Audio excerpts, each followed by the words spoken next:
நம்ம கூகுள் மீட்டிங்கில் ஒரு ஸ்ப்ளெண்டருக்கு வந்து ஒரு டவுட் மாதிரி வச்சு எல்லா பேரும் அவங்களுக்கு தெரிஞ்ச பதிலை சொல்லலாம் அப்படின்ற மாதிரி ஒரு வீடியோ கூகுள் மீட்டிங்கில் பண்ணியிருந்தாங்க. பண்ணியும் ஒரு 80 பேர், கிட்டத்தட்ட 80 பேர் பதில் சொன்னோம். சொல்லி அவங்க ஒரு கம்ப்ளைண்ட் சொன்னாங்க. அதே மாதிரி கம்ப்ளைண்ட் அந்த மீட்டிங்கில் நடந்த மாதிரியே கம்ப்ளைண்ட்டு இங்கே ஒன்று வந்திருக்கு. என்ன நடந்திருக்குன்னா, ஸ்ப்ளெண்டர் BS6 இது வந்து கஸ்டமர் ரன்னிங்கில் போகையில் வண்டி ஆக்சிடெண்ட் ஆகி இது கீழே விழுந்திருக்காங்க. கீழே விழுந்ததுக்கப்புறம் பார்த்தீங்கன்னா ஸ்டிக்கரு ஜாம் ஆயிடுச்சு. அப்போதைக்கு அங்கேருந்து வண்டியை உருட்ட கூட முடியல. அவங்களால என்ன பண்ணுறதுன்னு தெரியாமல் அங்கனக்குள்ளே ஒரு ஒர்க் ஷாப்பில் விட்டுருக்காங்க. ஒர்க் ஷாப்பில் விட்டு பார்க்கையில் இந்த செயின் மட்டும் கட்டாயிருந்துருக்கு.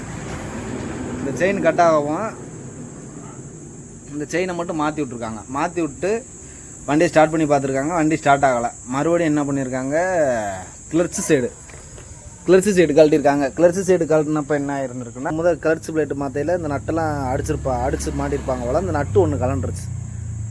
கிளர்ச்சி அசம்பிளியோட லூஸ் ஆகவும் கிக்கரை மிதிக்க முடியல. இது ரெண்டையும் வேலை பார்த்துட்டு ஸ்டார்ட் பண்ணி வண்டி ஸ்டார்ட் ஆகலை.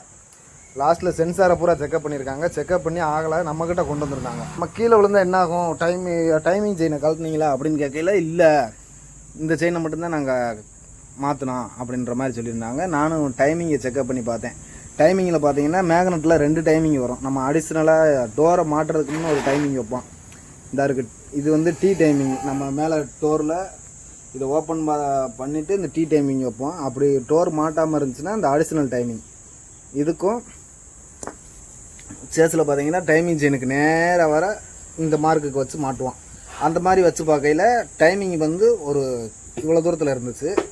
சரி, என்னடா அவ்வளோ தூரத்தில் இருக்குது, என்ன பண்ணலாம் அப்படின்னு சொல்லி நாங்கள் வால்வை ஓப்பன் பண்ணி டைமிங்கு கேம் சாப்பிட்ட டைமிங்கு அதே மாதிரி இந்த டைமிங் வச்சுட்டு ஒரு விஷயம் கவனிக்கையில் என்ன இருந்துச்சுன்னா, இந்த த்ரெட்டு நம்ம எப்பயுமே சொல்லுவோம், மேக்னெட் சைடு டைட் வச்சாலும் எந்த சைடுனாலும் ஒரு 2 மரம் வெளியே நீட்டிருக்கணும். நீட்டிருந்தால் தான் அது கரெக்டான டைட்டில் இருக்குதுன்னு அர்த்தம்.